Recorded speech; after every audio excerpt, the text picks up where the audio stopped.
Hello दोस्तों, आप सभी का स्वागत है एनिमे की इस दुनिया में। तो कहानी की शुरुआत होती है और हम एक बैटलफील्ड का नजारा देखते हैं जहाँ किसी टूटी फूटी जगह पर रिक नाम का एक एडवेंचरर की बुरी तरीके से पिटाई हो रही होती है। काफी मार खाने के बाद वो मन ही मन सोचता है, क्या मैं मरने वाला हूँ? वो ये सोच ही रहा होता है कि धूल के पीछे से उसके टीचर दिखते हैं, लेकिन मरहम पट्टी करने के बजाय वो यहाँ पर उसकी तारीफ करते हैं कि पिछले 2 साल में उसने कमाल की ट्रेनिंग की है और अब वो एडवेंचरर रैंक एग्जाम क्लियर कर ही लेगा। लेकिन अपनी तारीफ सुनकर वो खुश तो होता नहीं, बल्कि जोर से चिल्लाता है, अरे मेरा इलाज करवा दो यार, नहीं तो मैं मर ही जाऊंगा। इतना बोलते ही एक कमाल के इंट्रो के बाद हम नरेटर की आवाज सुनते हैं जो बोलता है कि इस दुनिया में ज्यादा एडवेंचर करने वाले जवान लोग होते हैं, क्योंकि ये वाला काम शरीर पर बहुत ज्यादा असर डालता है। हाँ, लेकिन फिर भी कुछ आधे अधूरे उम्र वाले लोग भी होते हैं जो अपने सपनों को पूरा करना चाहते हैं, और उन्हीं कुछ लेट स्टार्टर में से एक है हमारा रिक, जो कि खुद भी एंट्रेंस एग्जाम देना चाहता है। अगले सीन में हम देखते हैं कि रिक रिसेप्शनिस्ट के पास जाकर अपना एग्जामिनेशन कार्ड मांगता है। वो रिसेप्शनिस्ट लड़की उसे पहचान जाती है, लेकिन रिक उसे नहीं पहचानता। लड़की अपना नाम एलिसा बताती है। तब रिक को याद आता है कि 2 साल पहले वो दोनों साथ में काम करते थे, लेकिन 2 साल पहले एक दिन रिक ने अचानक से रिजाइन दे दिया था क्योंकि वो एडवेंचरर बनना चाहता था। इस बात में रिक भी उस रिसेप्शनिस्ट से हंसते हुए बोलता है कि मुझे पता है कि 30 साल की उम्र में एडवेंचरर बनना अजीब है और मैं तो उल्टा 32 का हो गया हूँ, लेकिन यही तो मेरे बचपन का सपना है जिसे मुझे किसी भी हाल में पूरा करना ही था। तभी वहाँ पर एक एडवेंचरर आता है और एलिसा को छेड़ने लगता है, चलो ना आज की रात को रंगीन बनाते हैं, तो बताओ मेरे साथ चलेगी? लेकिन अलीसा उसे साफ साफ मना कर देती है, लेकिन वो जबरदस्ती करता है। तभी साइड में खड़ा रिक उसे खींचता है और धीरे से उसकी छाती पे पंच मारता है, लेकिन वो पंच इतना स्ट्रोंग होता है कि वो बंदा वहीं पर बेहोश हो जाता है और रिक उसे वहीं पर आराम से लेटा देता है और ऐसे एक्ट करता है जैसे उसने कुछ किया ही नहीं हो। इसके बाद नॉर्मली रिक अपने एग्जाम नंबर ले लेता है। नंबर मिलने के बाद रिक बाहर आता है, जहाँ एक मेड रेनेटे उसे पूछती है, आपको नंबर मिल गया क्या? रिक हाँ कहता है, लेकिन उसका ध्यान कहीं और होता है। जब रेनेटे उसे घूरना बंद करने को बोलती है तो रिक कहता है, नहीं नहीं कुछ नहीं, मैं बस एग्जाम के बारे में सोच रहा था। वहीं दूसरी तरफ कुछ एडवेंचरर्स उस आदमी के आर्मर पर लगे निशान को देखकर एकदम शॉक ही हो जाते हैं, क्योंकि वो जो आर्मर होता है वो डेंस स्टील का बना होता है और वो बंदा बोलता है कि जिसने भी इस बंदे के आर्मर को डैमेज किया है उसकी स्ट्रेंथ बिल्कुल भी नॉर्मल नहीं है। अब एग्जाम का राउंड 1 स्टार्ट होता है, जहां माना लेवल चेक किया जाता है। यहाँ पर सब लोग एक एक करके अपना माना लेवल चेक करते हैं और सबका लेवल डी या फिर उससे थोड़ा ऊपर होता है। लेकिन जब रिक का टेस्ट होता है तो हम देखते हैं कि उसका लेवल F- निकलता है और ये देखकर तो सब लोग उसका मजाक ही उड़ाने लगते हैं और इस बात को रिक भी समझ जाता है, इसीलिए वो उस रूम से चुपचाप निकल लेता है। लेकिन जैसी रिक वहाँ से जाता है, टेस्ट वाली क्रिस्टल बॉल रिक की ग्रिप से टूट चुकी होती है। ये देखकर तो सभी शॉक हो जाते हैं, क्योंकि ये माना बॉल तो A लेवल के हंटर के लिए भी तोड़ना बहुत मुश्किल का काम होता है। खैर यहाँ पर सीन फिर से शिफ्ट होता है और अब हम अगले टेस्ट को देखते हैं और ये टेस्ट होता है अटैक पावर का। वहाँ के इंस्ट्रक्टर सभी एस्पायरेंट को समझाता है कि उन्हें एक स्पेशल स्लाइम पे फुल पावर से अटैक करना होगा और वो लोग अपनी फुल पावर का यूज कर सकते हैं, क्योंकि ये जो बॉल है ये किसी भी फ्रेशर के बड़े से बड़े अटैक को भी आराम से झेल सकती है। इतना बोलते ही वहाँ पर बैठा एक इंस्पेक्टर एक एक करके सभी का नाम लेते हुए उन्हें बुलाता है और सभी लोग अपने मैजिक और स्ट्रेंथ का यूज करके एक से बड़े एक पावरफुल मूव से टेस्ट को पास कर रहे होते हैं। लेकिन एक तरफ हम रिक को देखते हैं जो उस स्लाइम बॉल को देखकर अपनी पुरानी ट्रेनिंग याद करता है, जहाँ पर वो गोल्डन स्लाइम के अगेंस्ट प्रैक्टिस कर रहा था, जहाँ पर उसके मेंटर कहते हैं कि तुम्हारे पंच में इतनी जान होनी चाहिए कि गोल्डन स्लाइम बैग भी फट जाए। रिक को याद आता है कि उसने ये लास्ट 2 साल इतनी ट्रेनिंग की है कि अब तो शायद उसे याद भी नहीं है कि उसने लास्ट टाइम आराम कब किया था। रिक रोज 50,000 पंचेस मारता था। इवन जब हाथों से खून निकलता था तब भी उसके मेंटर उसे लगातार प्रैक्टिस करने को कहते थे और कहते थे कि वो अपने स्ट्रेंथ को लगातार बढ़ाते रहे। तभी एक लड़का स्ट्रेंथ इनहेंसिंग मैजिक से स्लाइम पर अटैक करता है जिसका स्कोर काफी लो एवरेज आता है। उसके बाद फिर एक 11 साल का नोबल बच्चा आता है जो कि इस उम्र में भी सी रैंक एडवेंचरर जितना पावरफुल है। वही कुछ लोग बात कर रहे होते हैं कि ये लड़का डीआर मिड फैमिली का सबसे छोटा बेटा है और काफी ज्यादा टैलेंटेड है। हाँ, लेकिन दुख की बात यह है कि इस लड़के के मॉम डैड 1 साल पहले गुजर गए थे। और दूसरी दुख की बात यह है कि इस फैमिली के अब तीनों बच्चे टैलेंटेड होने के साथ साथ बड़े ही घमंडी और अकड़ू भी हैं। खैर, इतना सब होने के बाद उस अकड़ू लड़के की बारी आती है जो बड़े ही स्टाइल में अपने फिजिकल पंच के साथ ही वो एक हेल फ्लेम स्पेल कास्ट करता है और स्लाइम बॉल को हिट करता है। उसे देखकर सब इम्प्रेस हो जाते हैं, लेकिन रिक कहता है इतनी छोटी सी फायर बॉल। और वो अपने ट्रेनिंग के टाइम को याद करते हुए खुद से बोलता है कि मास्टर तो मुझ पर ग्लेशियर के साइज का फायर बॉल फेंकती थी और ये तो उसके सामने कुछ भी नहीं है। और इतना बोलने के बाद अब बारी आती है रिक की बारी आते ही लोग उसकी एज पर कमेंट करते हैं, जिनमें से कुछ लोग बोलते हैं तुम 30 के हो क्या, ये एग्जाम तो कुछ जवान लोगों के लिए है। जिस पर रिक कहता है मुझे अच्छे से पता है, पर मैं आज तक कभी नहीं रुका। जब तक मेरे हाथों से खून नहीं निकलता था मैं पंच करता रहा और मैंने इस पल के लिए जी जान लगाकर मेहनत की है, इसलिए अब मैं पीछे नहीं हटूंगा। इतना बोलकर अब रिक अपनी पुरानी ट्रेनिंग को याद करता है और अपने पूरे 2 साल की ट्रेनिंग के पेन को इकट्ठा करके वो एक जोरदार धमाकेदार पंच फायर करता है। रिक का पंच इतना धमाकेदार था कि वो स्लाइम बैग को दीवार तोड़कर बाहर फेंक देता है। यह देखकर तो वहाँ खड़े सभी लोगों की हालत आंखी फटी की फटी रह जाती है, खास करके उस छोटे लड़के की जो अब तक ये समझ रहा था कि वो सबसे ग्रेट था। उसकी गजब की ताकत से सब लोग हैरान तो थे ही, लेकिन टेस्ट को आगे कंटिन्यू करना भी जरूरी था। इसलिए अब वो सिलेक्टेड लोग अपने नेक्स्ट टेस्ट की तरफ निकल पड़ते हैं। अगला टेस्ट शुरू होता है जो कि होता है डिफेंस मैजिक का। लेकिन इस टेस्ट में भी रिक इतनी आसानी से फोर्थ नेचर स्पेल को ब्लॉक कर देता है। तभी एग्जामिनर कहता है कि तुम तो अपनी फुल पावर का यूज ही नहीं कर रहे हो। क्या तुम हमें कमजोर समझ रहे हो या खुद को हमसे बहुत ज्यादा ताकतवर? मगर रिक कहता है कि मैं सिर्फ फर्स्ट ऑर्डर स्पेल का ही यूज कर सकता हूँ। यह सुनकर सब लोग शॉक हो जाते हैं कि सिर्फ फर्स्ट ऑर्डर, फिर भी इतना कमाल का माना कंट्रोल। मगर वो एग्जामिनर इस बात को इंसल्ट समझता है और फिफ्थ नेचर स्पेल को कास्ट कर देता है जो कि एक साइक्लोन तक क्रिएट कर देता है। और वो साइक्लोन इतना पावरफुल होता है कि टाउन के दूसरे कोने से एक नाइट साइल वेस्टर भी उसे महसूस कर लेता है। थोड़ी देर बाद साइल वेस्टर एग्जाम सेंटर पहुंचता है और उसे रिपोर्ट मिलती है कि एक एफ रैंक एडवेंचरर ने स्लाइम बैग डिस्ट्रॉय कर दिया है और फिफ्थ नेचर अटैक को सिर्फ बेसिक डिफेंस से ब्लॉक कर दिया है। यह सुनकर तो उसे रिक एक इंटरेस्टिंग बंदा महसूस होता है और उसके मन में अब रिक से जल्द मिलने की उम्मीद जाग उठती है। वहीं दूसरी तरफ रिक रिटर्न एग्जाम दे रहा होता है, जहाँ से निकलने के बाद में रेनेटे उससे पूछती है कैसा गया एग्जाम। रिक यहाँ पर एकदम मस्त अंदाज में कहता है अरे 100 में से 100 आएंगे। पूरे 14 साल रिसेप्शनिस्ट था गिल्ड में, मुझसे ज्यादा नॉलेज किसी के पास नहीं है। हाँ, पर फिर भी वो इस बात के लिए तो अनश्योर ही था कि ओवरऑल स्कोर जो होगा वो पास होने के लिए काफी होगा या नहीं। मगर यहाँ पर रेनेटे उसे इंकरेज करते हुए बोलती हैं कि उसने 2 साल जो मेहनत की है वो खाली नहीं जाएगी और वो जरूर पास हो जाएगा। तभी फ्रेडा वहाँ पर आता है और बोलता है मैं तो यहाँ शाइन करना चाहता था, लेकिन तूने सब खराब कर दिया। और इतना बोलकर वो रो पड़ता है। अब उसे रोते देख रिक को काफी बुरा लगता है और उसे चुप कराने का ट्राई करता है। मगर तभी वहाँ पर उसकी बड़ी बहन एंजेलिका भी आ जाती है, जो देखने में काफी सुंदर होती है, लेकिन साथ ही उसकी बात की टोन में एक एटीट्यूड होता है। तभी रोते हुए फ्रेडा उसके पास चला जाता है और कहता है दीदी, इस बूढ़े ने मुझे परेशान किया। यह सुनकर रिक को गुस्सा आ जाता है, बूढ़ा किसको बोल रहा है बे,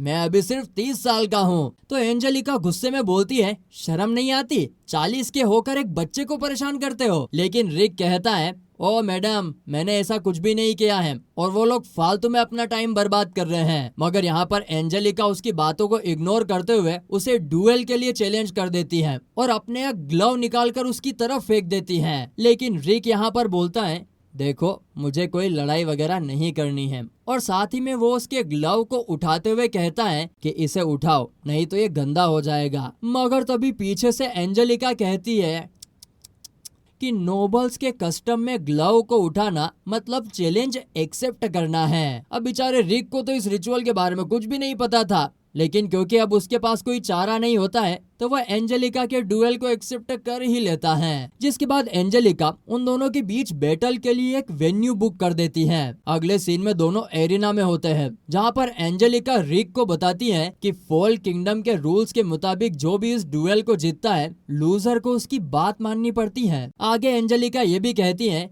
कि अगर वो जीत गई तो रिक को हमेशा के लिए उसका सर्वेंट बनकर रहना पड़ेगा। उसकी ये बात सुनकर रिक को बड़ा अफसोस होता है कि उसने इस ड्यूएल के लिए आखिर हाँ ही क्यों बोला। जिसके बाद वो रेनेटे से पूछता है कि एक सेकंड, ये सेकंड क्लास रॉयल नाइट है ना, मतलब कम से कम बी रैंक की होगी। रेनेटे उससे कहती है कि वो अपनी पावर थोड़ा कंट्रोल करके लड़े। रिक यहाँ पर घबरा कर कहता है, तुम क्या मजाक कर रही हो? ये इतनी पावरफुल है, मैं इसे कैसे हरा पाऊंगा? पता नहीं मैं तो जिंदा भी रह पाऊंगा कि नहीं। रेनेटे कहती है, अपनी ट्रेनिंग को याद करो, तुम्हें कुछ नहीं होगा। लेकिन बेचारा जैसी रिक अपनी ट्रेनिंग याद करता है उसे पुरानी ट्रोमेटिक यादें याद आ जाती हैं और उसे उल्टी आने लगती हैं। उसके बाद रेनेटे फिर बोलती हैं कि तुम्हें खुद पर भरोसा रखना चाहिए, तुम तो उस टीम के मेंबर हो जो इस कॉन्टिनेंट के सबसे पावरफुल टीम है। रेनेटे के इतना समझाने के बाद रिक कहता है कि हाँ तुम सही कह रही हो, पता नहीं वो मेरा क्या हाल करेगी, पर अब डर के भी कोई फायदा नहीं है। मुझे यकीन है कि मैं तुमसे ज्यादा पावरफुल हूँ। लेकिन रिक की बातों को सुनकर एंजेलिका कहती है, तू टेंशन मत ले, मैं अपनी फुल पावर यूज नहीं करूंगी ताकि तू कहीं मर ना जाए। फिर यहाँ पर एंजेलिका अपनी स्पीड दिखाती है और पलक झपकते ही रिक के दूसरी तरफ आ जाती है और कहती है, ये तो बस मेरी स्पीड का सैंपल था, लगता है एफ रैंकर के लिए ये भी बहुत ज्यादा है। अपना चेहरा तो देखो। लोग मुझे लाइट स्पीड एंजेलिका कहते हैं। एंजेलिका फिर से रिक पर अटैक करने जाती है, लेकिन रिक सोचता है, ये इतनी स्लो मूव क्यों कर रही है? क्या ये मेरा टेस्ट ले रही है? और ये बोलते हुए ही रिक उसके अटैक से बच जाता है। यह देखकर तो एंजेलिका बिल्कुल हैरान हो जाती है। मन में सोचती हैं, ये तो इम्पॉसिबल है, सिर्फ फर्स्ट क्लास नाइट्स ही मेरी स्पीड का मुकाबला कर सकते हैं, इसने कैसे कर लिया? लेकिन एंजेलिका यहाँ पर हार नहीं मानती है और वो फिर से रिक पर हमला करती है। लेकिन उसे इतना स्लो देखते हुए रिक कंफ्यूज होकर सोचता है, क्या ये सच में सेकेंड क्लास की नाइट है ना, कि मजाक कर रही है? कहीं ये घूस देकर तो इतनी आगे नहीं बढ़ गई?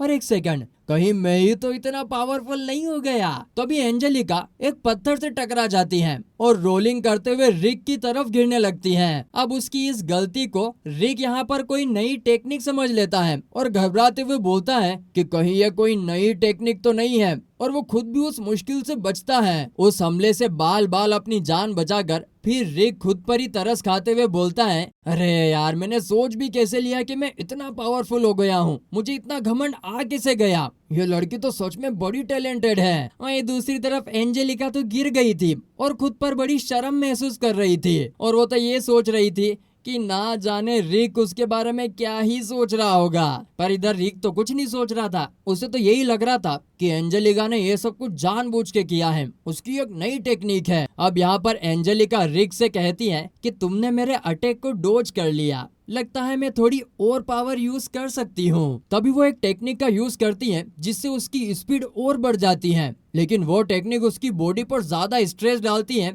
इसीलिए वो इसको 3 बार ही यूज कर सकती है। लेकिन यहाँ पर रिक भाई साहब को तो उसकी नई स्पीड भी स्लो ही लगती है और वो फिर से उसके अटैक से बच जाता है। एंजेलिका के पास अब सिर्फ एक लास्ट अटैक बचा होता है, लेकिन वो फिर से गिर जाती है और रिक की तरफ खिसकने लगती है। अब उसके इस अटैक को डॉज करने के लिए रिक जमीन पर जोर जोर से पंच मारता है, जिससे एक बड़ा सा गड्ढा हो जाता है। ये धमाकेदार पंच के इम्पैक्ट को देखकर एंजेलिका समझ जाती है कि अगर ये पंच मुझे तो लग जाता तो वहीं मर ही जाती मैं। जैसे ही धूल के बादल हटते हैं, एंजेलिका देखती है कि रिक के पंच के इम्पैक्ट से ग्राउंड में एक बड़ा सा होल हो गया है और फिर वो बड़ी घबराए हुए फेस से कहती है, तुम हो कौन यार? रिक तभी उसके इस सवाल पर जवाब देता है, मैं तो बस एक रिसेप्शनिस्ट से बना हुआ हंटर हूँ। मैं तो सिर्फ 2 साल पहले एफ रैंक हंटर बना था। यह सुनकर एंजेलिका की हालत खराब हो जाती है और वो तुरंत ही सरेंडर कर देती है। और अब डुएल के रूल्स के हिसाब से रिक कहता है, अच्छा तो अब तो तुमको मेरी नौकरानी बनना पड़ेगा। एंजेलिका तो भूल ही गई थी अपने प्रोमिस के बारे में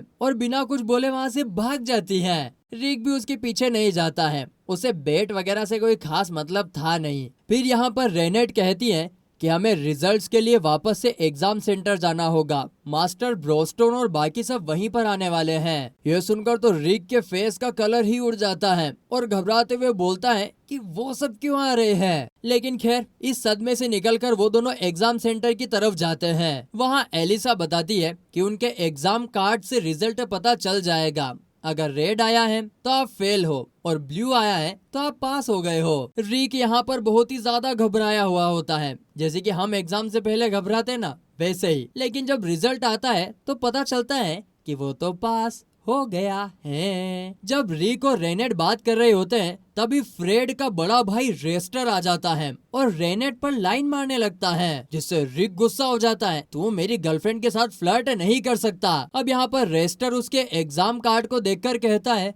अरे तू तो 32 साल का हो चुका है और अभी तक एफ रैंक में ही अटका है। मैं तो 14 साल की उम्र में ही ए रैंक को पास कर चुका था। ये सुनकर रिक थोड़ा सा घबरा जाता है और रेस्टर फिर से रेनेट को डेट के लिए पूछता है, लेकिन इस बार रेनेट भी कह देती है कि रिक ही मेरा बॉयफ्रेंड है और वैसे भी तुमसे अजीब सी स्मेल आ रही है, सांडे का तेल लगा कर आए हो क्या? यह सुनकर रेस्टर काफी गुस्सा हो जाता है और रिक से कहता है कि बस दुआ कर कि मैं तुम्हारा एग्जामिनर ना बन जाऊं, वरना तू तो गया बेटे।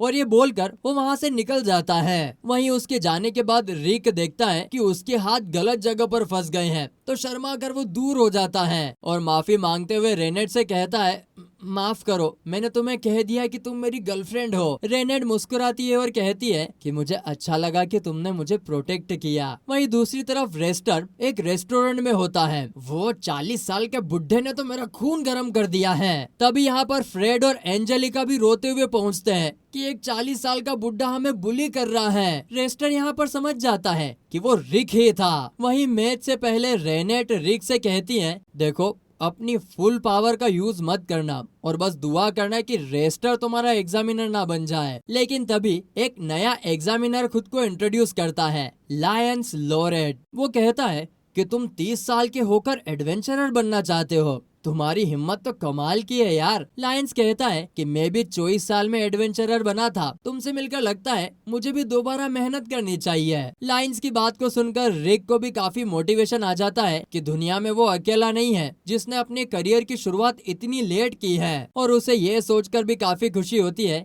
कि लायंस जैसा ही एक अच्छे दिल वाला आदमी उसका एग्जामिनर बनेगा। वो यहाँ पर रिक को कॉन्ग्रेचुलेशन बोलता है और यहाँ से चला जाता है। लेकिन तभी जाते हुए रास्ते में उसे रेस्टर मिलता है और इस सीन के बाद सीन फिर से शिफ्ट होता है एग्जाम हॉल पर। एग्जाम हॉल में रिक भाई साहब तो काफी खुश होते हैं कि इस बार उसे रेस्टर से नहीं मिलना होगा। लेकिन तभी वहाँ पर एक दूसरा एग्जामिनर आता है और अनाउंस करता है कि लायंस यहाँ पर बीमार हो गया है, इसीलिए अब रिक का नया एग्जामिनर होगा रेस्टर। ये सुनकर तो रिक हक्का बक्का ही हो जाता है और वहीं पर बात करते हुए कुछ लोगों से रिक को पता चलता है कि ये तो फ्रेड और एंजेलिका का रिलेटिव भी है, साथ ही ये भी कि रेस्टर का दूसरा नाम है मैन ऑफ 1000 स्पेल्स और एक और नाम भी है एफ रैंक क्रशर। ये तो एग्जाम में लो रैंकर्स की वाट लगा देता है। अब यह खबर सुनकर रिक समझ जाता है कि इस बार तो मैं गियो।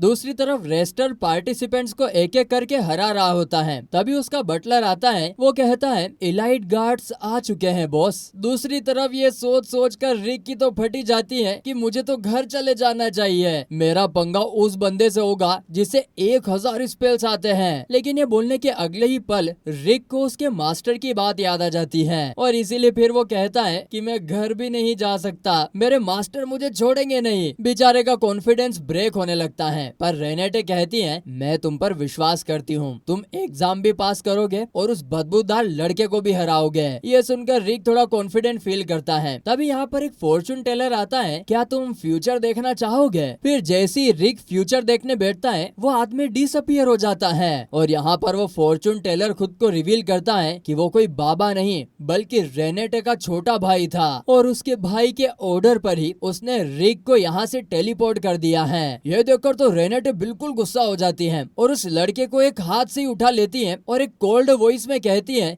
रिक को कहाँ भेजा। लेकिन यहाँ पर फ्रेड काफी नखरे दिखाता है, इसीलिए वो अपनी पावर का एक नमूना दिखाते हुए वो अपनी पावर से फ्रेड की पलकें काट देती है और कहती है अगली बार ना मेरी टारगेट तुम्हारी आंखें होगी। रेनेट का गुस्सा देख के फ्रेड कहता है अरे मैं इतना पावरफुल नहीं हूँ, बस 100 मीटर के अंदर ही टेलीपोर्ट कर सकता हूँ और वह यहीं कहीं पर होगा। हम देखते हैं कि रिक अब एग्जाम सेंटर के पीछे पहुँच चुका होता है जहाँ पर डोरमेट फैमिली के एलाइट गार्ड्स खड़े होते हैं। मोस्टली तो बी रैंकर्स और कुछ ए रैंकर्स भी होते हैं। उन्हें देखकर तो रिक की तो हवा ही टाइट हो जाती है, इतने लोग, अब मैं क्या करूँ। और वहीं पर एंट्री होती है रिक के बाकी तीनों मास्टर की, जिन्हें देखकर रिक की हालत बहुत ही ज्यादा खराब हो जाती है। तभी उनमें से एक ओर्क जिसका नाम ब्रोस्टन होता है वो कहते हैं कि तुम एग्जाम क्यों नहीं दे रहे हो। बाकी सभी खड़े लोग तो उसे देखकर थोड़ा हैरान हो जाते हैं, लेकिन दूसरी तरफ रिक था जो खड़े खड़े कांप रहा होता है। लेकिन पास में खड़े सभी एलाइट गार्ड्स को देखकर ब्रोस्टन सारा मामला समझ जाता है और बोलता है कि रिक को अभी ज्यादा शो ना करे और फाइनल राउंड के लिए बचा कर रखे, बाकी इन सभी लोगों को तो हम देख ही लेंगे। रिक यहाँ पर कहता है ओए बटलर, जल्दी से इन सभी को लेकर यहाँ से भाग जाओ, तुम्हारी जिंदगी यहाँ पर डेंजर में है। तभी वो बटलर एलाइट गार्ड्स को ब्रूक को मारने के लिए बोलता है, पर हम देखते हैं कि जैसे ही उस एलाइट गार्ड्स की तलवार ब्रूक को टच करती है तलवार के तो टोटे टोटे हो जाते हैं। ब्रूक्स कहता है तुमने अपनी बॉडी को तो अच्छे से स्ट्रेंथन कर लिया है लेकिन अपनी वेपन को स्ट्रेंथन करना भूल गए। फिर वो एलाइट गार्ड उसे एक पंच मारता है पर ब्रूक उसका हाथ तोड़ देता है। फिर हम देखते हैं कि ब्रूक उसका हाथ तुरंत हील भी कर देता है, जो देखकर सब लोग शॉक हो जाते हैं। मिजेट कहता है रिक मुझे गेस करने दो, तुम किसी न किसी मुसीबत में फंस गए हो ना और अब ये लोग तुमसे बदला लेना चाहते हैं। रिक हाँ कहता है तो मिजेट बोलता है ठीक है चलो मैं इस प्रॉब्लम को शांति से खत्म करता हूँ, देखो यह है मेरी न्यू इन्वेंशन गैलेट कस्टम। तब लाइट गार्ड्स अटैक के लिए आगे बढ़ने लगते हैं पर मिजेट अपनी गन से उन पर गोलियां बरसा देता है। रिक यहाँ पर कहता है प्लीज रुक जाओ, तो वो कहता है क्या हुआ, तुम भी फायरिंग करना चाहते हो। हम देखते हैं कि कुछ लाइट गार्ड्स एलाइस को बंदी बना लेते हैं। रिक यहाँ पर गुस्से में कहता है अरे तुम लोगों ने ये क्या किया है, क्या तुम लोग मरना चाहते हो। एलाइस कहती है अरे ये बंदा कर क्या रहा है। रिक बोलता है मुझे पूरा यकीन है एलाइस ये तुम्हारे साथ खेलना चाहता है, तो जरा मुझे बताओ कि अब तुम क्या खेलना चाहते हो। तब वो बंदा एलाइस को हर्ट कर देता है तो एलाइस उन्हें वहीं पर उड़ाकर दूर फेंक देती है। ये देखकर एक एलाइट गार्ड तो शॉक होते हुए कहता है अरे बाप रे, इस लड़की ने तो 7th नेचर लेवल का मैजिक यूज किया है, ये है कौन। रेस्टर का बटलर कहता है ये एक बहुत ही पावरफुल वेम्पायर मेज है जो 10 साल की उम्र में ही सबसे पावरफुल थी और लोग इसे डीमन चाइल्ड ऑफ रूइन कहते हैं। इसका नाम है एलाइस रेड ड्रैकुल। फिर वो बताता है दूसरा ये बंदा है जो हाफ ड्वार्फ और हाफ एल्फ है, देखने में लगता नहीं है पर इसकी एज 50 साल से ज्यादा है और ये वर्ल्ड का बेस्ट क्राफ्ट मेड है। मिजेट एल्डवार्फ और लास्ट में ये ओर्क है जो इंटेलिजेंट होने के साथ साथ बहुत स्ट्रॉन्ग भी है। ये सारे सपोर्ट मैजिक का मास्टर हैं। वाइस ओर्क ब्रूटन और सबसे बड़ी बात ये सभी लोग एस रैंक एडवेंचरर्स हैं और ये तीनों उस टीम के मेंबर हैं जिसमें सारे एस रैंक भरे हुए हैं। वो टीम जो कॉन्टिनेंट की सबसे पावरफुल टीम है जिसका नाम है ओरकल कुम फीस्ट। मैंने तो कभी सोचा ही नहीं था कि मैं इन्हें अपनी आंखों से देखूंगा। तो भाई साहब बस मैंने तो सब देख लिया। लिया, अब मैं रिटायर हो रहा हूँ और बाकी की जिंदगी आराम से जीऊंगा। इधर एलाइस अपने मैजिक से लोगों को उड़ा उड़ा कर फेंक रही होती है। एक बंदा कहता है, लगता है मुझे वापस से एग्जाम देने चाहिए। वहीं दूसरी तरफ हम देखते हैं रेनेट ने अभी भी फ्रीड को पकड़ा हुआ था। वो रिक के वापस आने तक फ्रीड को छोड़ने से मना कर देती है। तब फ्रेड कहता है, तुम चाहे जो मर्जी कर लो पर वो वापस नहीं आएगा। लेकिन उसी वक्त रिक वापस आ जाता है, जो देख के फ्रेड तो एकदम शॉक ही हो जाता है। रिक के वापस आते ही अब रेनेट फ्रीड को उठाकर पटक देती है। फिर वहाँ आकर रिक कहता है कि यहाँ की दीवार को क्या हुआ, जिस पर रेनेट बोलती है, मैंने बस थोड़ी सी ज्यादा पावर यूज कर ली इसीलिए हो गया। तभी हम देखते हैं कि लायंस वापस आता है एकदम बुरी हालत में। वो कहता है, मेरे साथ ये सब कुछ रेस्टर ने किया है और मैं उसके सामने कुछ भी नहीं कर पाया। रिक सोचता है, क्या उसने ये सब इसलिए किया ताकि वो मेरे एग्जाम का इंचार्ज बन सके। लायंस बताता है कि पहले उसने मुझसे पूछा कि मेरा सपना क्या है। जब मैंने बोला कि मैं अपने होम टाउन में उन बच्चों के लिए स्कूल बनाना चाहता हूँ जो एडवेंचरर बनना चाहते हैं, तो उसने मुझे एक कमरे में फेंक दिया और मेरे सपने का मजाक उड़ाने लगा। फिर वो मुझे वहीं पर बांध कर वहाँ से चला गया। आगे वो बड़ी भारी सी आवाज में ये भी बोलता है, शायद मेरे जैसे लोगों को सपने देखने का हक ही नहीं है। इसीलिए रिक, मैं तो कहता हूँ कि तुम भी ये एग्जाम छोड़ दो क्योंकि वो तुम्हारे साथ और भी बुरा करेगा। रिक यहाँ पर बोलता है, मिस्टर लायंस, मेरे हिसाब से कोई भी किसी भी एज में कुछ भी कर सकता है। इसके बाद वो एकदम कूल लुक के साथ वहाँ से चलते हुए एरिना की तरफ चल पड़ता है। उधर हम देखते हैं कि रेस्टर पार्टिसिपेंट्स पर बिल्कुल भी रहम नहीं कर रहा था और वहीं पर एक एलाइट गार्ड उसे बताता है कि रिक वापस आ गया है। रिक को यहाँ पर फील्ड में देखकर रेस्टर बोलता है, मुझे तो लगा था कि इन सब इंसिडेंट के बाद तुम खुद को भी डिस्क्वालीफाई कर लोगे, पर तुम तो बड़े बेशर्म निकले यार। लेकिन अब तुम नहीं बचोगे।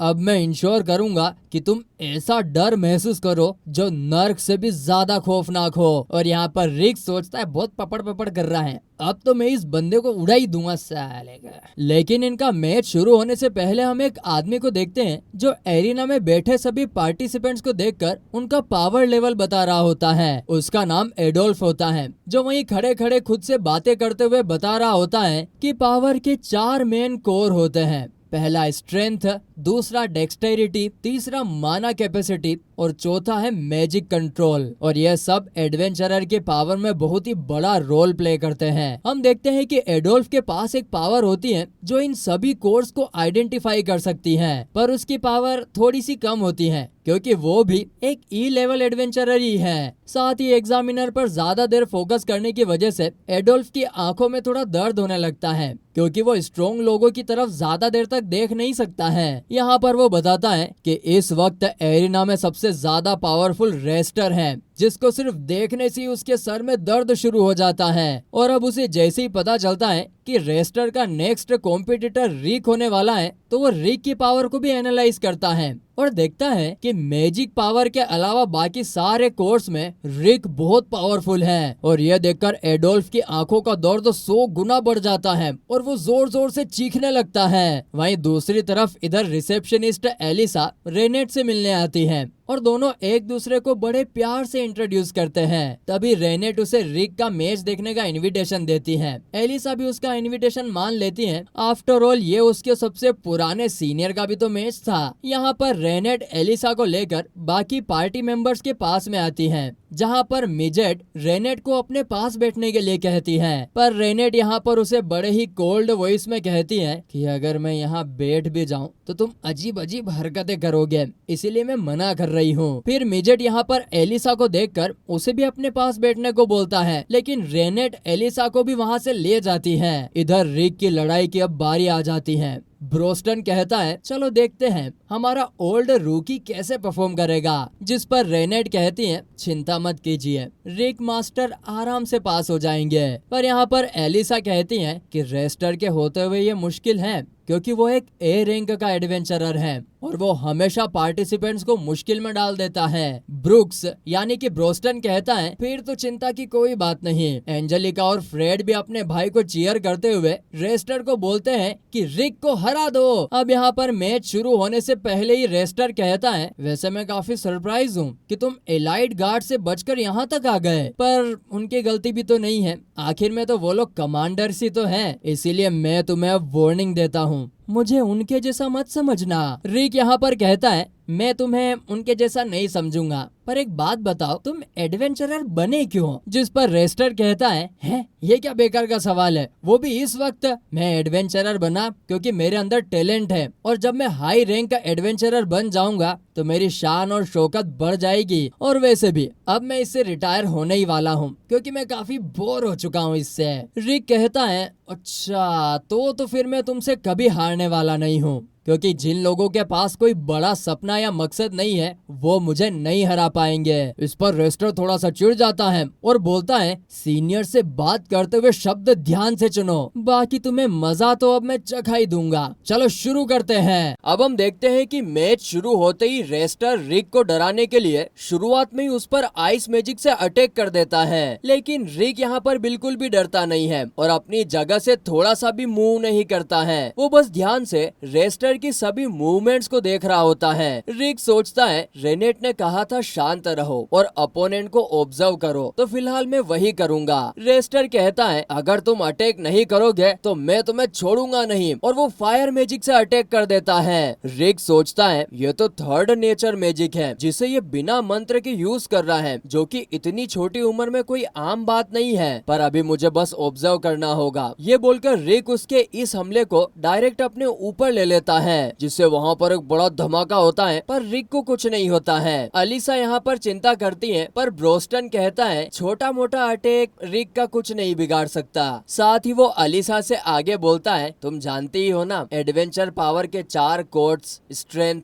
डेक्सटेरिटी, माना कैपेसिटी और मैजिक कंट्रोल। यहाँ पर ब्रोस्टन कहता है कि माना कैपेसिटी को यंग एज में ट्रेन करना पड़ता है, नहीं तो वो ग्रो नहीं होती है, और 20 साल के बाद माना कैपेसिटी ग्रो बिल्कुल भी नहीं होती है। लेकिन रिक तो 30 साल की उम्र में एडवेंचरर बना था, इसीलिए उसकी माना कैपेसिटी तो बहुत लो है। इसीलिए फिर मैंने उसकी बॉडी को ट्रेन करवाई, जो कि किसी भी ह्यूमन लेवल से 1000 टाइम्स है। ट्रेनिंग के दौरान ब्रोस्टन ने रिक के पैरों में 100 किलो का वेट बांध दिया था और उसे अगले विलेज तक दौड़ लगाने को बोला था, ताकि वो अपनी बॉडी को स्ट्रॉन्ग बना सके। ब्रोस्टन कहता है कि रिक में माना की कमी है, तो हमने ध्यान रखा कि बाकी 3 कोर्स अच्छे से ट्रेन हो जाए। मैंने उसकी स्ट्रेंथ बिल्डअप की, मिजेट ने मैजिक कंट्रोल सिखाया और रेनेट ने डेक्सटेरिटी की ट्रेनिंग दी, और सबसे ज्यादा मेहनत वो तो रिक ने ही करी। इसके बाद हम वापस रिक को देखते हैं, जिस पर रेस्टर 4th नेचर मैजिक से रिक पर अटैक करता है, पर रिक को इससे भी कुछ नहीं होता है। रेस्टर यहाँ पर गुस्से में कहता है, तुम खुद को ज्यादा ही ताकतवर समझ रहे हो, तुम्हें अब तो मजा चखाना ही पड़ेगा। इसके बाद वो फिर से 4th नेचर मैजिक से अटैक करता है। वहीं अब रेनेट रिवील करते हुए कहती है, मास्टर रिक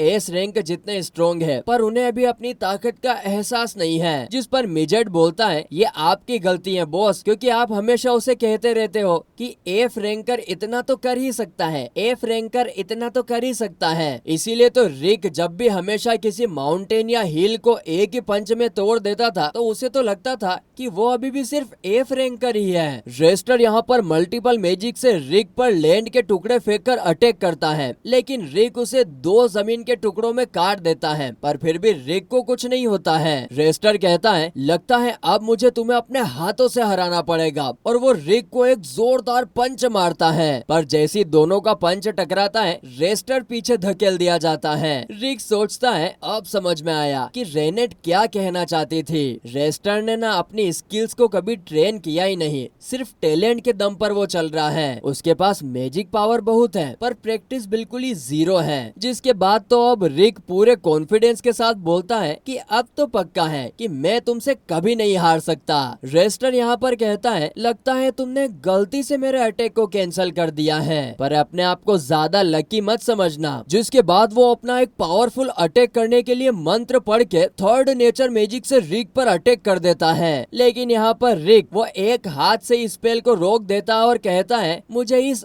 अनपॉलिश्ड स्पेल को रोकने के लिए किसी स्पेल की जरूरत नहीं। मिजेट यहाँ पर कहता है कि रिक ने इस अटैक को रोकने के लिए अपनी पावर का सिर्फ 0.001% ही यूज किया है। चाहे रिक की माना कैपेसिटी लो हो, पर उसका मैजिक कंट्रोल बाकी सारी चीजें संभाल लेता है। तो यहाँ पर रेस्टर फिर से रिक पर हमला कर देता है, पर रिक उसे पंच मारकर दूर फेंक देता है। लेकिन हम देखते हैं कि रेस्टर ने अपनी बॉडी को स्टील का बनाकर अपने आप को बचा लिया होता है। तभी एंजेलिका कहती है कि रेस्टर ने अपना स्ट्रेंथनिंग मैजिक यूज किया था, पर ये आदमी फिर भी उसे पीछे धकेल देता है। रेस्टर यहाँ अब मन ही मन सोचने लगा था कि ये आखिर है कौन, और फिर वो कहता है मानना पड़ेगा तुम्हारी कैपेबिलिटी एक ई रैंकर से काफी ज्यादा है, और लगता है मैं भी इतने सारे एग्जामिन्स को संभालते हुए थक चुका हूँ। देखा लड़ नहीं पा रहा जो फालतू के बहाने बना रहा है। आगे वो कहता है तुम्हारा लक सच में काफी अच्छा है, तुम्हें मुझे एक्नॉलेज करने की जरूरत नहीं है क्योंकि मैंने सिर्फ डेक्स स्टेट ही यूज किया है, पर मेरी पावर इतनी फोकस्ड है कि उसने तुम्हारे स्ट्रेंथनिंग मैजिक को ओवर पावर कर दिया।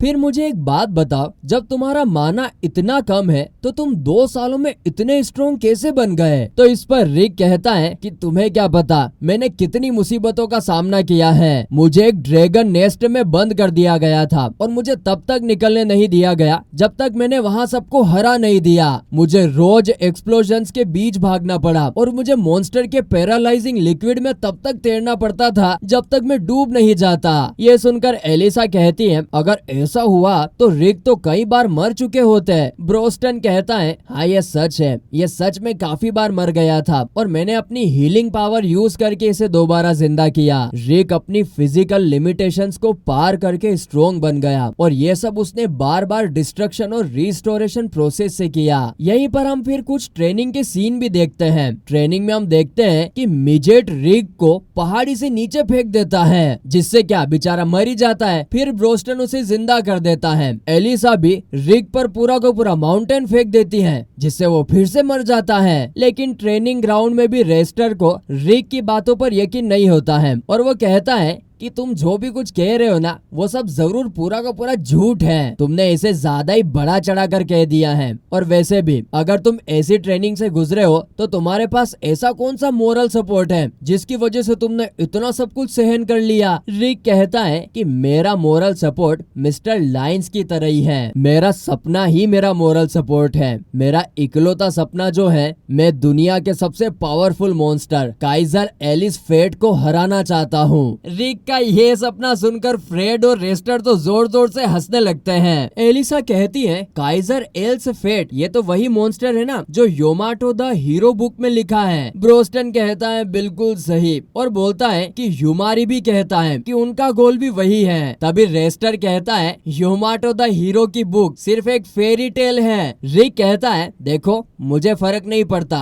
कि तुम उसे फेरी टेल समझो या कुछ और। फिर रेस्टर यहाँ पर 7 नेचर मैजिक यूज करके रिक को बांध देता है और अर्थ नेचर मैजिक एक्टिवेट करता है और कहता है ये सबसे पावरफुल मैजिक है जो एक ह्यूमन यूज कर सकता है और ये मेरी 1000 स्पेल्स में से सबसे ज्यादा पावरफुल है। तभी हम देखते हैं कि रेस्टर यहाँ पर एक बड़ा मॉन्स्टर बना देता है। रिक भी अपना मैजिक यूज करके लड़ने के लिए रेडी हो जाता है, लेकिन रेस्टर कहता है कि ये बेसिक मैजिक मेरा क्या बिगाड़ लेगा। रिक कहता है कि ये मैजिक बेसिक भले ही है लेकिन मैंने इस मैजिक का 100 मिलियन टाइम प्रैक्टिस कर चुका हूँ। एलिसा कहती है इतनी प्रैक्टिस 2 सालों में तो बिल्कुल इम्पॉसिबल है। लेकिन यहाँ पर ब्रोस्टन कहता है कि रिक ने स्पेस टाइम मैजिक यूज करके अपनी ट्रेनिंग को कंप्लीट किया है और इसीलिए ये 2 साल उसके लिए 10 साल के बराबर थे। फिर हम देखते हैं कि रेस्टर और रिक के मैजिक आपस में टकराते हैं, पर रिक के मैजिक से रेस्टर का मॉन्स्टर टूट जाता है। रिक कहता है तुम मेरे सपनों को छू भी नहीं पाए और रिक की जीत होते हुए देखकर वहाँ खड़े सभी लोग हैरान हो जाते हैं। रूम में आकर रिक की टीम उसकी तारीफ करती है। एलिसा कहती है तुम सच में कमाल के हो रिक। रिक कहता है शुक्रिया, शायद मैं सच में पावरफुल बन गया हूँ। रेस्टर, फ्रीड और एंजेलिका रूम में आते हैं।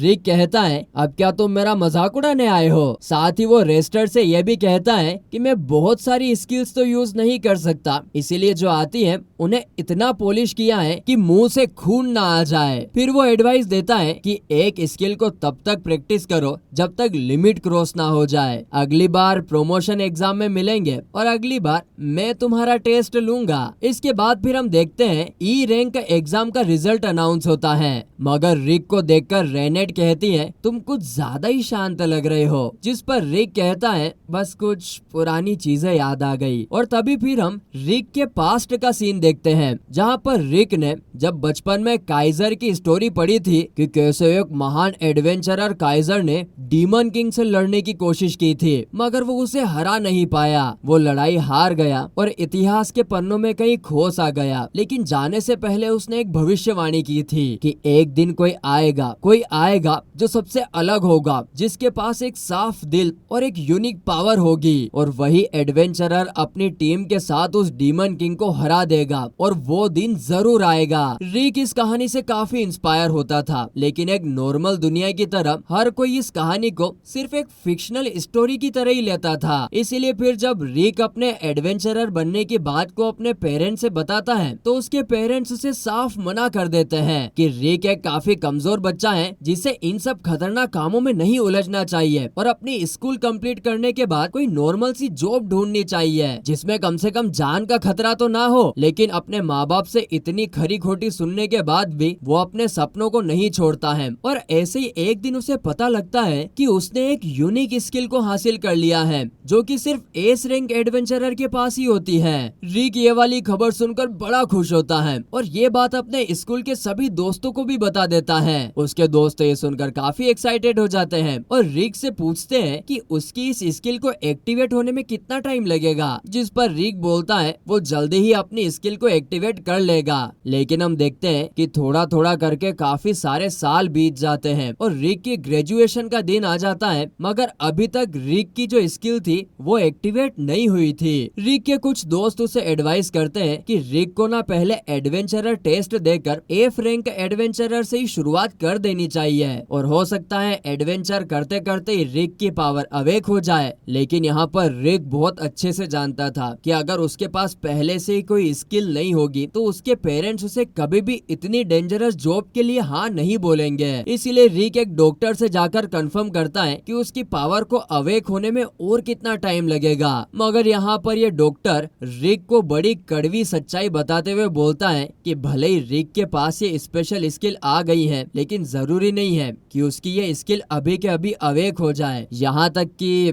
ये भी हो सकता है कि ये स्किल कभी अवेक ना हो। ये सुनकर तो रिक का बेचारे का दिमाग ही खराब हो जाता है, उसकी आंखों के सामने से जमीन खिसक जाती है। वो अपने घर आता है, काइजर की स्टोरी बुक को एक लास्ट टाइम देखकर खूब रोता है और अपने आप को ये मानने के लिए मना लेता है कि शायद वो काइजर की भविष्यवाणी वाला लड़का नहीं है और उसकी किस्मत में कुछ और ही लिखा था। बस उस दिन के बाद से रिक ने अपने उस सपने को एक तरफ कर दिया, क्योंकि उसे अपने पेरेंट्स को संभालने के लिए एक स्टेबल जॉब की जरूरत तो थी ही सही। इसीलिए उसने एडवेंचरर टेस्ट देने की बजाय गिल्ड रिसेप्शनिस्ट का टेस्ट दे दिया और फिर अपने सपनों को भूलकर 14 साल तक उसी जगह पर काम किया और पूरी ईमानदारी से अपने काम को पूरा किया। सब कुछ अच्छा ही चल रहा होता है कि एक दिन रिक को एक पुराना दोस्त हंसते हुए वहाँ पर आता है और रिक को बताता है कि वो अब एक बी रैंक का एडवेंचरर बन चुका है। यह देखकर रिक उसे कांग्रेचुलेशन करता है और अपने दोस्त की कामयाबी के लिए काफी खुश भी होता है। लेकिन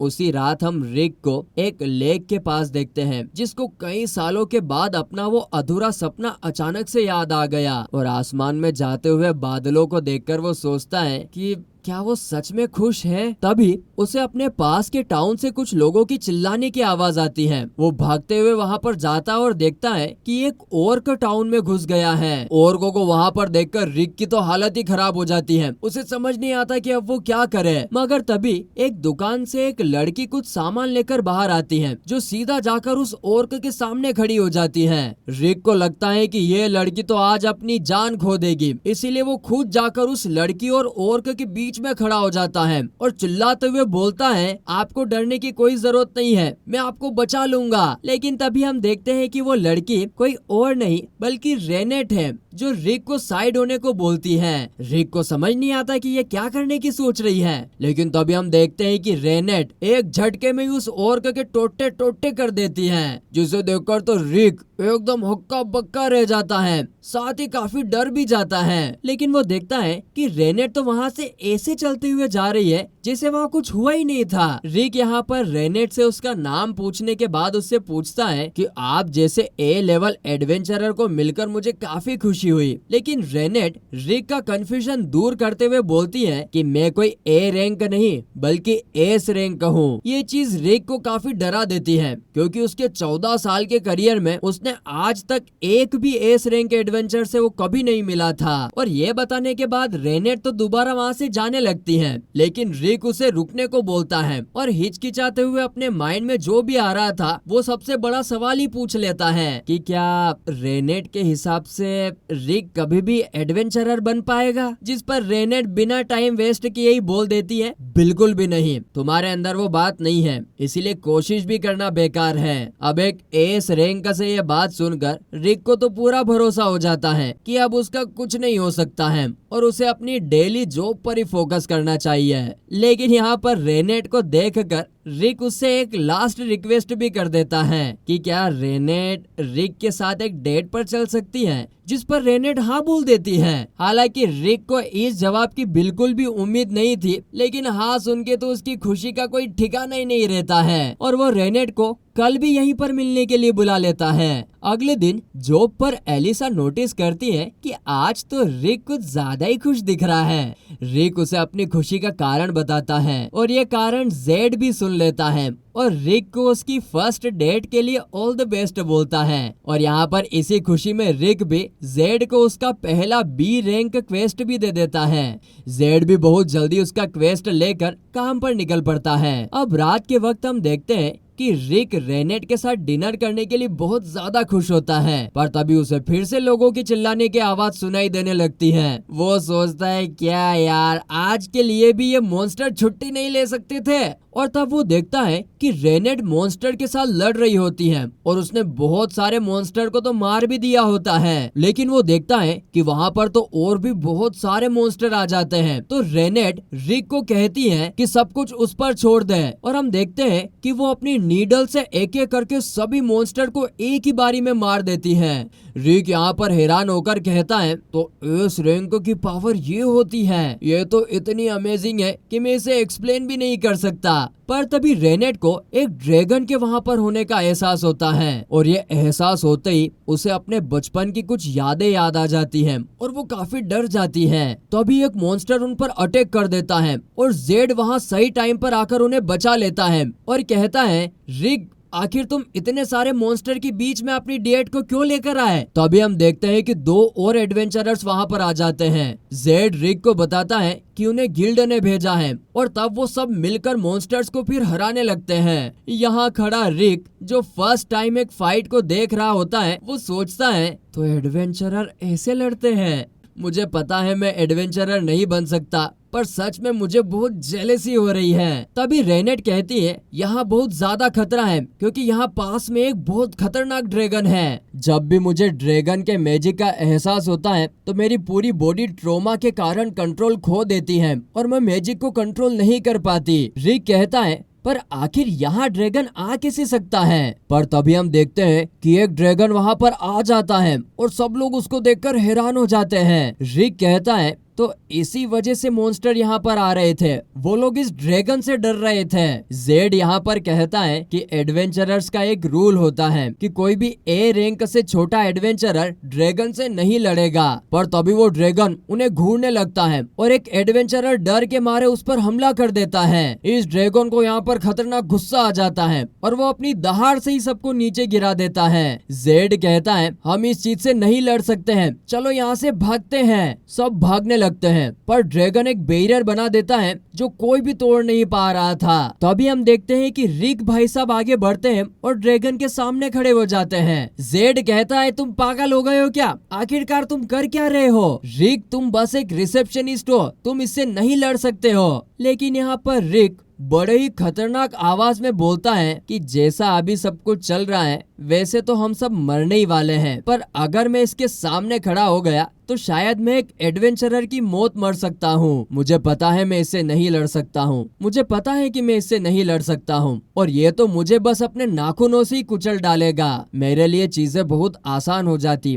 अगर मैंने अपने सपनों को छोड़ दिया होता, पर मेरा खून अंदर से उबल रहा है। मैं हमेशा ऐसे ही तो जीना चाहता था। हम देखते हैं कि वो उस ड्रैगन पर पत्थर मार देता है और उसकी हिम्मत देखकर बाकी एडवेंचरर के अंदर भी लड़ने का हौसला आ जाता है। वो लोग भी एक एक करके ड्रैगन पर अटैक करना स्टार्ट कर देते हैं, पर इससे ड्रैगन को कुछ होता थोड़ी ना क्या। ड्रैगन अपने मुंह से आग फेंकने लगता है और जेड सबकी बॉडी को स्टील का बना देता है, पर फिर भी वो ड्रैगन की आग से बच नहीं पाते हैं और जख्मी हो जाते हैं। रेनेट कहती है अगर मैं इस ड्रैगन से लड़ पाती तो शायद हम बच पाते हैं, लेकिन यहाँ इतनी चोट लगने के बाद रिक वापस से खड़ा हो जाता है। ड्रैगन उसे अपने पैरों तले मसल देता है, पर तभी रिक के अंदर से एक अलग ही तरह की लाइट निकलती है और वो ड्रैगन का पैर उठाकर पीछे धकेल देता है। जेड कहता है आखिर ये चल क्या रहा है, क्या ये सच में रिक ही है? रेनेट यहाँ पर कहती है जितना मैं मेरी आंखों से देख सकती हूँ इसका माना बहुत ही ओवरफ्लो कर रहा है। रिक यहाँ पर कहता है मुझे अभी एक आवाज सुनाई दी थी, इसका मतलब ये मेरी इनहेरेंट स्किल है। और वो फिर रोती हुई आवाज में अपनी स्किल को बोलता है कि तुमने एक्टिवेट होने में सच में बहुत टाइम लगा दिया। अब तो रिक का कॉन्फिडेंस 7वें आसमान पर था। वो कहता है चलो आ जाओ बेवकूफ लिजार्ड, मैं तुम पर अपनी स्किल टेस्ट करूंगा। ड्रैगन रिक पर अटैक करता है और रिक अपनी स्किल से उसके अटैक को रोक देता है और फिर वो अपनी पूरी पावर से उस पर अटैक करता है। यहाँ पर अब रिक अपने पूरे माना को एक साथ फ्लो करवाता है। अपनी स्किल रेकलेस अवेकनिंग से उस ड्रैगन का वो सर ही उड़ा देता है। ये देखकर सब लोग हैरान हो जाते हैं और रिक वहीं पर बेहोश हो जाता है।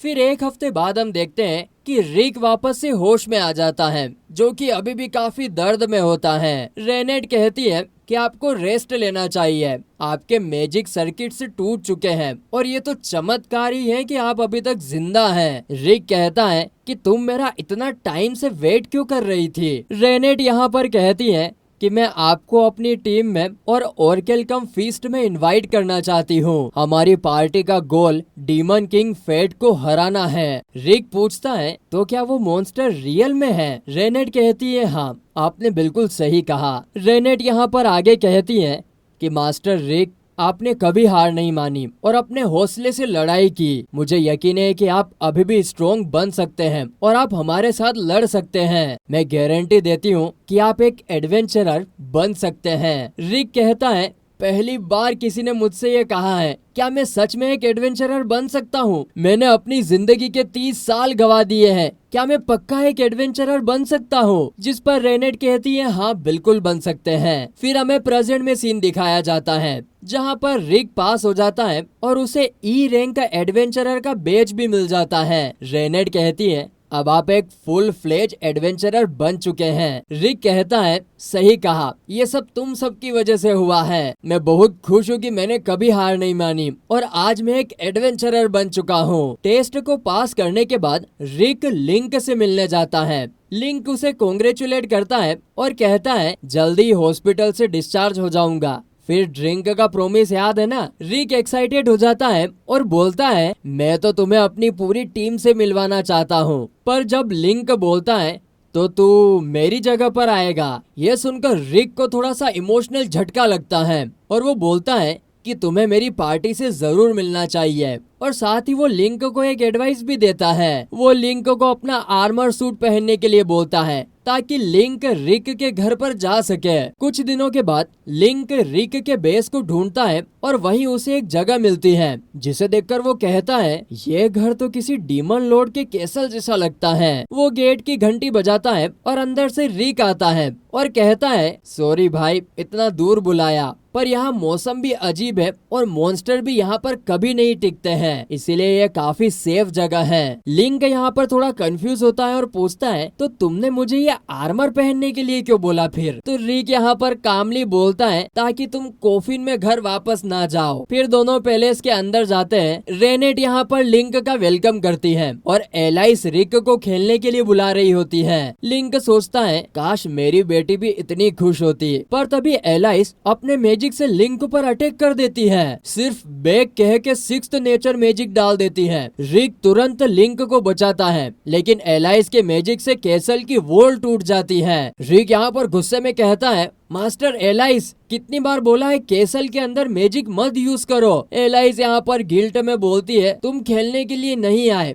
इसीलिए किया। रेनेट यहाँ पर बोलती है, अच्छा इसीलिए तुमने दीवार तोड़ दी, तो क्या अब इसकी रिपेयरिंग की फीस तुम्हारे खाने से काट ले। एलाइस यहाँ पर रूठ जाती है, नहीं प्लीज, मैं दोबारा ऐसा नहीं करूंगी। रिक यहाँ पर बोलता है, लिंक, मैं थोड़ी देर एलाइस के साथ खेलने के लिए जा रहा हूँ, वरना वो फिर से सीन क्रिएट करेगी, तब तक तुम थोड़ा सा रेस्ट कर लो। फिर यहाँ पर लिंक को मिजेट मिलता है। दोनों अपना इंट्रो देते हैं। लिंक मिजेट से उसके वेपन के बारे में पूछता है और मिजेट उसे एक रॉकेट टाइप वेपन चलाने के लिए दे देता है। लिंक शॉक हो जाता है और बोलता है, अगर ये वेपन और बन गए तो हमारे फाइट करने के तरीके ही बदल जाएंगे। फिर वो वापस कैसल में आता है, जहाँ उसकी मुलाकात होती है ब्रोस्टन से। उसका रूम फुल ऑफ बुक्स से भरा होता है, जैसे कि वो कोई लाइब्रेरी हो। लिंक यहाँ पर पूछता है, सर आपने ये सारी बुक्स पढ़ ली है? जिसके जवाब में ब्रोन्स बोलता है, हाँ, पर जब से रिक की ट्रेनिंग में बिजी हूँ तब से कोई नई बुक नहीं पढ़ी है। लिंक कहता है, अच्छा तो आप ही उसे ट्रेन कर रहे हो? तो यहाँ पर ब्रोन्स मुस्कुराता है,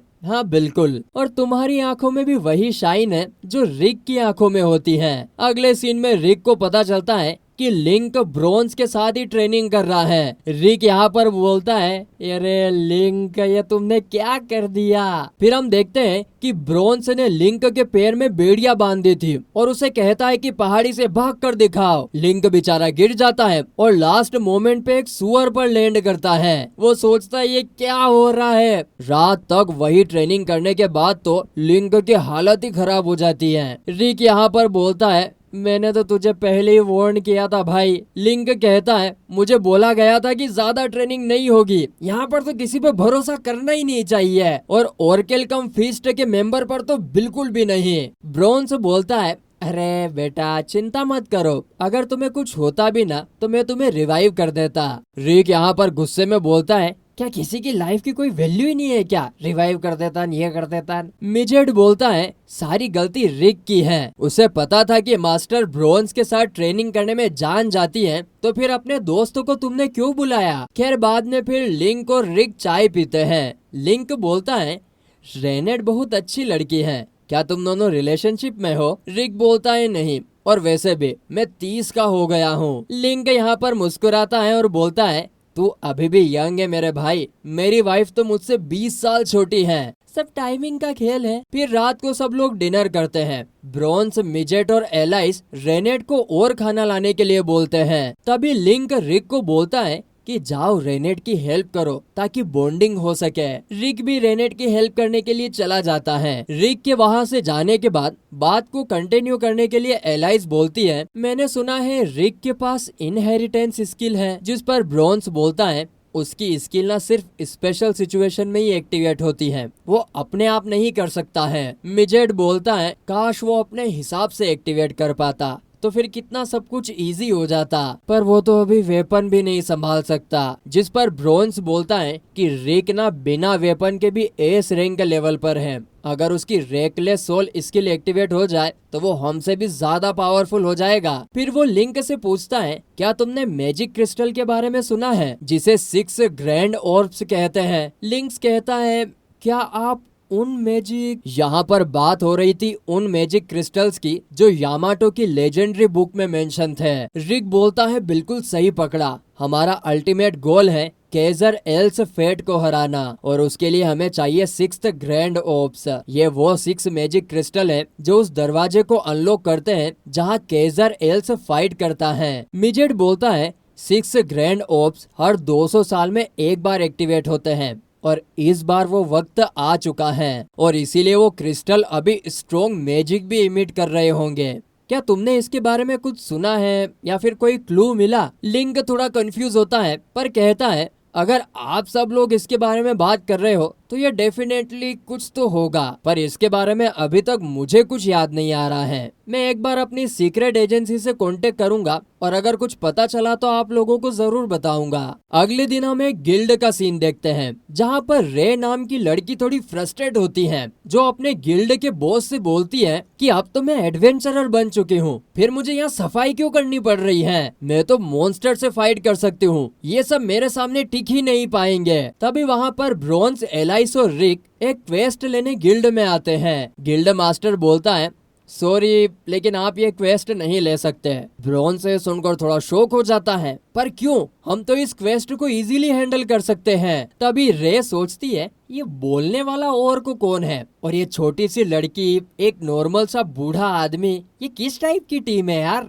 गिल्ड मास्टर यहाँ पर कामली बोलता है, हमें पता है कि आप क्या कर सकते हो, पर फिर भी ये क्वेस्ट अलाउ नहीं है। रिक कहता है कि इस क्वेस्ट के लिए हमें 4 लोग चाहिए, जिसमें से 2 ए रैंकर्स होने चाहिए, तो अगर हमें ये करना है तो एक टेम्पररी मेंबर को टीम में इंक्लूड करना होगा। ब्रोंज कहता है, अच्छा तो फिर हमें एक हेल्पर चाहिए। गिल्ड मास्टर कहता है, व्हाई नॉट, हम आपकी हेल्प जरूर करेंगे। और फिर वो रे को उनकी टीम में टेम्पररी ऐड कर देता है। रे को ये सब बड़ा जल्दी लगता है, लेकिन ये उसके लिए एक अपॉर्चुनिटी भी होती है, वो अपना फर्स्ट मिशन कर सकती है। सब लोग एक सर्च मिशन पर निकल जाते हैं। रे कहती है, वैसे हम क्या ढूंढ रहे हैं। रिक बोलता है, एक मैजिक क्रिस्टल, हमारे एक दोस्त ने बताया है कि वो यहीं कहीं आसपास है। रे पूछती है कि क्या हमें इसके अच्छे पैसे मिलेंगे। रिक बोलता है, पैसे तो मिलेंगे ही, पर ये क्रिस्टल डेंजरस भी है, ये मॉन्स्टर को अपनी तरफ अट्रैक्ट करता है। रे यहाँ पर कॉन्फिडेंट होती है कि मैं किसी भी मॉन्स्टर को हैंडल कर सकती हूँ। अभी एफ रैंक हूँ, पर जल्दी ही ए रैंक बन जाऊंगी। फिर वो रिक से पूछती है, वैसे तुम किस रैंक पर हो। रिक बोलता है, अभी अभी ई रैंक में प्रमोट हुआ हूँ। ये सुनकर रे थोड़ा सा डिसअपॉइंटेड हो जाती है, ये तो बड़ा ही स्लो है, मुझे इसके जैसा बिल्कुल भी नहीं बनना। खैर तभी उन्हें क्रिस्टल मिल जाता है और रास्ते में एक ड्रैगन भी मिलता है। रे शॉक होती है, ये तो वेवर्न है, ये अकेला ही डेंजरस होता है, अगर इसका नेस्ट पास में है तो ये अपने दोस्तों को भी बुला सकता है। ब्रोंज आगे बढ़ने लगता है। रे कहती है, अरे रुको, क्या तुम्हारे पास कोई प्लान है क्या। ब्रोंज बोलता है, प्लान अगर बनाना ही है तो मैं इन्हें रास्ते से हटाता जाऊंगा। और फिर वो ड्रैगन को एक सॉलिड पंच मार देता है, जिससे ड्रैगन दूर जाकर गिरता है। रे यहाँ पर टेंशन में बोलती है, अरे ऐसे करोगे तो उसके दोस्तों को सिग्नल मिल जाएगा। ब्रोंज कहता है, इसीलिए तो मैंने उसे फुल पावर से नहीं मारा, ताकि वो मरे नहीं। रे गुस्से में बोलती है, अरे तुम लोग क्या थोड़े से पागल हो क्या तुम लोग उस वेवर्न का डिनर बनना चाहते हो। लेकिन तभी रिक रे को वहाँ से ले जाता है। रे बोलती है कि तुमने तो कभी नहीं बताया कि हम वेवर्न से लड़ने के लिए जा रहे हैं, तुम मुझे मारना चाहते हो क्या। तो रिक यहाँ पर कामली बोलता है, तुमने तो कहा था कि तुम स्ट्रोंग हो, फिर क्या फटरी क्या तुम्हारी। रे कहती है, अरे हाँ, इससे तो मैं जल्दी ही पावरफुल बन जाऊंगी। तभी हम देखते हैं कि कई सारे ड्रैगन्स ब्रोंज और एलाइस पर अटैक करते हैं और वो दोनों उन्हें ब्रूटल तरीके से मारना शुरू कर देते हैं। रे शॉक होती है, ये सब क्या हो रहा है। तभी वहाँ पर एक रेड वेवर्न रिक और रे पर अटैक करता है। रे बोलती है, अरे ये यहाँ पर क्या कर रहा है, इससे तो ए रैंक भी मुश्किल से हैंडल कर पाएगा, हमें यहाँ से भाग जाना चाहिए। रिक बोलता है, हाँ हाँ तुम भाग जाओ, मुझे कुछ चेक करना है। रे यहाँ पर गुस्से में बोलती है, अरे तुम क्या बकवास कर रहे हो, ई और एफ रैंकर इससे फाइट नहीं कर सकते।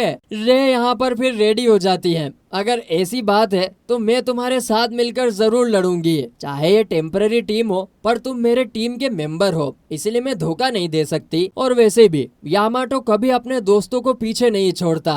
रिक बोलता है, बिल्कुल सही कहा। तो अभी ड्रैगन उनके ऊपर अटैक करता है। रे अपना मैजिक गैदर करने लगती है, पर तभी रिक के एक पंच से ड्रैगन का सर ही उड़ जाता है। रे तो ये देखकर शॉक ही हो जाती है, लेकिन रिक अपने आप से ये बोलकर खुश हो रहा होता है, वाह वे तो सच में पावरफुल हो गया। अगले दिन रे अपने काम से वापस जाती है। गिल्ड मास्टर बोलता है, कल तुमने अच्छा काम किया, मैं खुश हूँ कि तुम जिंदा वापस आई। रे कहती है, मुझे माफ करना, कल बहुत कुछ हुआ, मुझे समझ आ गया जब भी वो लोग आते हैं कुछ ना कुछ डेंजरस होता ही है, और कल तो कुछ ज्यादा ही हो गया। रे सोचती है, मुझे नहीं पता था कि हम वेवर्न्स को भी खा सकते हैं। गिल्ड मास्टर बोलते हैं, देखो वो लोग काफी अलग हैं, वो कॉन्टिनेंट की स्ट्रॉन्गेस्ट टीम है, सभी एस रैंक मॉन्स्टर हैं। रे काफी इंस्पायर्ड होती है, मुझे भी एस रैंकर बनना है, वो सच में काफी अमेजिंग थे। रे यहाँ पर डिसाइड करती है,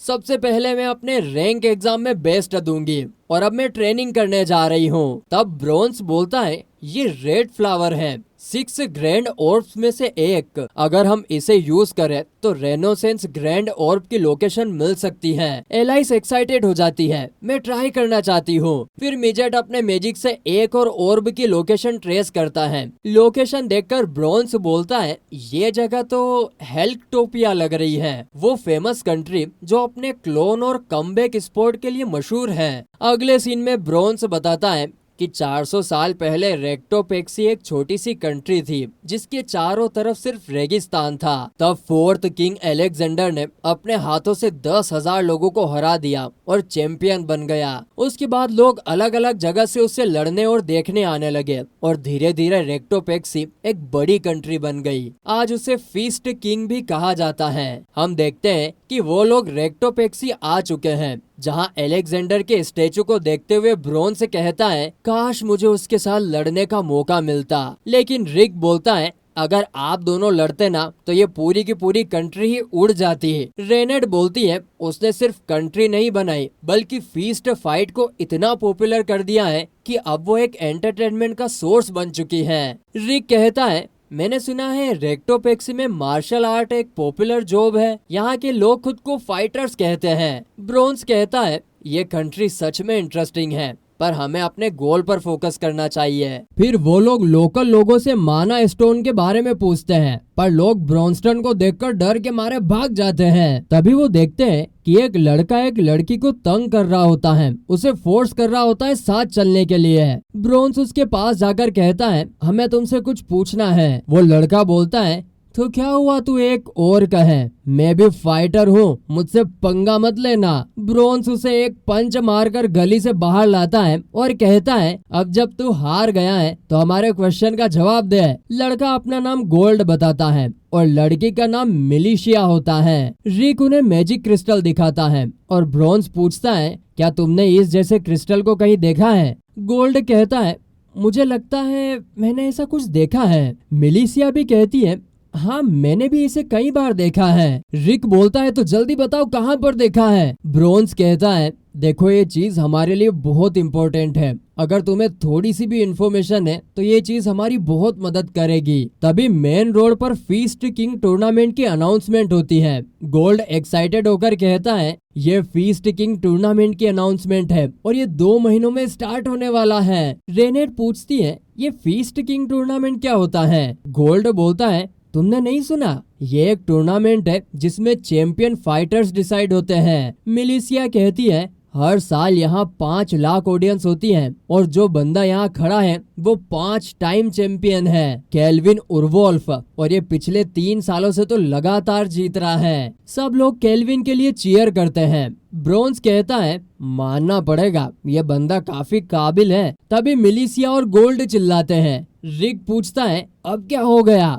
मिलिशिया बोलती है, जरा उस चैंपियन की बेल्ट के सेंटर में देखो, ये वही क्रिस्टल है जिसे आप ढूंढ रहे हो। रिक ये देखकर एकदम से शॉक हो जाता है। वहीं दूसरी तरफ केल्विन होता है जो अपने जिम में चला जाता है। जिम का ओनर बोलता है, सॉरी भाई, हर बार तुम्हें ये सब करना पड़ता है। केल्विन कहता है, कोई बात नहीं, ये एक फाइटर की जॉब है कि लोग टूर्नामेंट को एंजॉय करें। ओनर पूछता है, वैसे तुम कैसे हो? केल्विन बोलता है, ठीक ठाक, अगर कोई स्ट्रॉन्ग बंदा आया हो तो और बेटर फील करूंगा। तभी रिक और रेनेट जिम में आ जाते हैं। केल्विन उन्हें देखकर हैरान हो जाता है।